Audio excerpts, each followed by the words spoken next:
Halo semuanya, kembali lagi bersama saya Madianto. Kali ini kita akan membahas tentang decluttering, tips praktis hidup minimalis. Gagasan hidup dengan gaya simpel sedang naik daun di tengah masyarakat.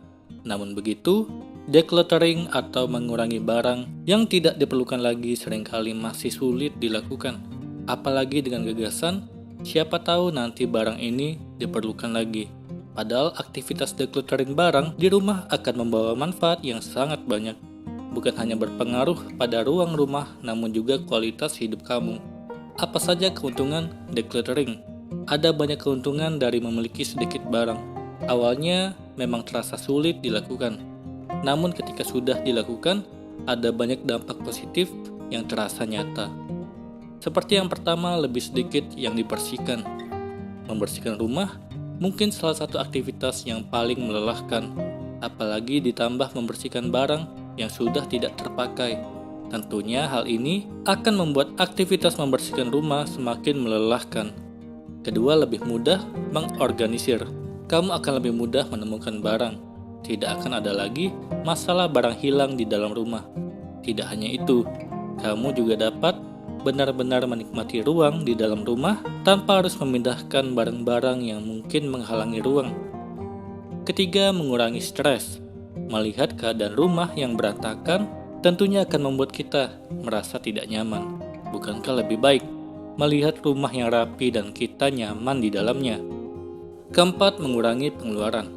Decluttering memacu kita untuk berpikir dua kali ketika ingin membeli sesuatu. Apakah barang ini diperlukan? Pertanyaan tersebut tentunya akan membuat kamu lebih berhemat dan menyimpan pengeluaran untuk barang-barang yang tidak diperlukan. Kelima, lebih banyak energi untuk hal yang kamu sukai. Dengan rumah yang bersih, pengeluaran yang lebih sedikit, hati yang lebih damai tentunya akan membuat kamu lebih berfokus pada hal yang kamu sukai. Pada akhirnya, kamu akan merasa lebih bahagia. Jadi sekarang kita sudah paham manfaat dari decluttering. Lalu bagaimana cara memulainya? Berikut ini tips praktis decluttering yang bisa kamu lakukan. Yang pertama, mengurangi satu barang setiap harinya. Mulailah mengurangi satu barang per hari. Dalam 1 tahun, kamu akan mengurangi 365 barang dari rumah kamu. Kamu juga dapat menambah kuantitas dengan mengurangi 2-3 barang per hari secara perlahan. Kedua, donasi pakaian yang tidak terpakai. Cobalah untuk menggantung pakaian kamu pada gantungan dan pisahkan pakaian setelah kamu pakai. Setelah beberapa minggu, coba perhatikan pakaian yang masih tersisa pada gantungan yang belum terpakai. Pakaian tersebut dapat kamu donasikan pada yang lebih membutuhkan. Ketiga, membuat checklist decluttering. Decluttering dapat menjadi lebih mudah ketika kamu memiliki gambaran barang-barang apa saja yang sebaiknya tidak perlu disimpan. Barang-barang berikut bisa jadi pertimbangan, seperti majalah atau koran, DVD, baterai bekas, mainan, peralatan masak, plastik bekas, alat make up, dan masih banyak lagi. Keempat, mengambil gambar sebelum dan sesudah. Pada salah satu bagian dalam rumah kamu, misalnya dapur, ambil gambar sebelum dan sesudah kamu decluttering barang pada dapur. Ketika kamu melihat perbandingan ruang dapur yang lebih rapi, tentunya akan membuat kamu lebih semangat decluttering bagian rumah yang lain. Kelima, gunakan metode 4 kotak. Siapkan 4 kotak untuk sampah, donasi, simpan, atau pindahkan. Mulai dari satu ruang di rumah kamu dan masukkan barang-barang pada 4 kotak tersebut. Jangan lewatkan satu barang pun.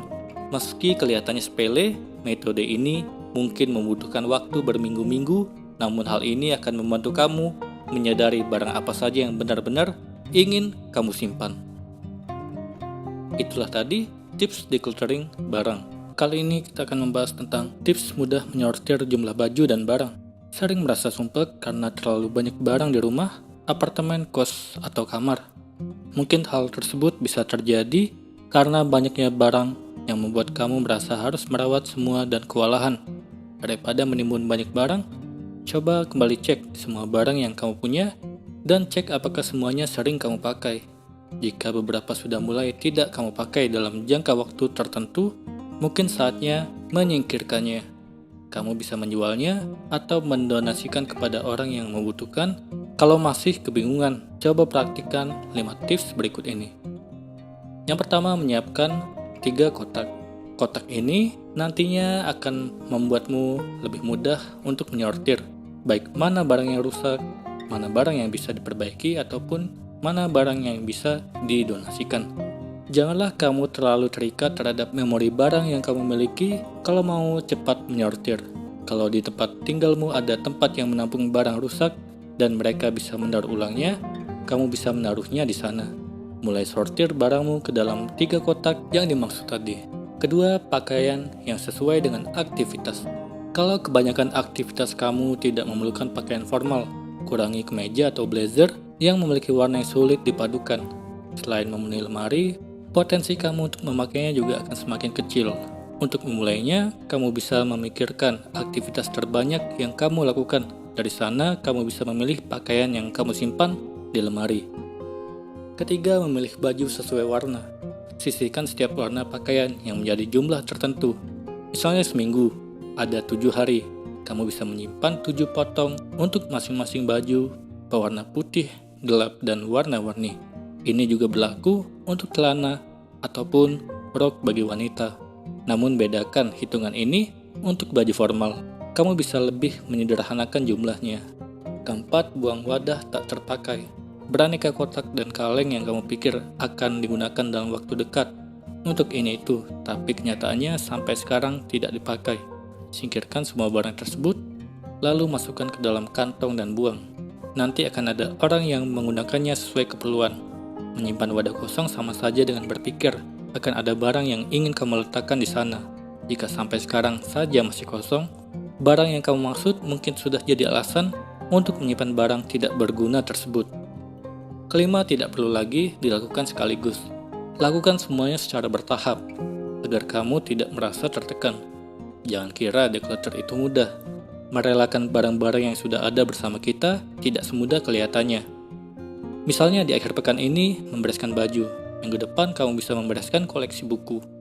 Kalau declutter baju saja masih butuh waktu lama, itu tidak masalah. Kamu bisa menyelesaikannya minggu berikutnya. Jangan sampai membereskan barang justru membuat kamu semakin stres. Ingat, tujuan awal dari mengurangi barang adalah agar kamu bisa lebih tenang dan memiliki banyak waktu untuk merawat barang yang ada. Kalau dirawat dengan baik, pastinya barang kamu akan jadi jauh lebih awet. Coba cek mana koleksi yang ternyata sudah tidak kamu sentuh selama 6 bulan terakhir. Dan cobalah mulai decluttering.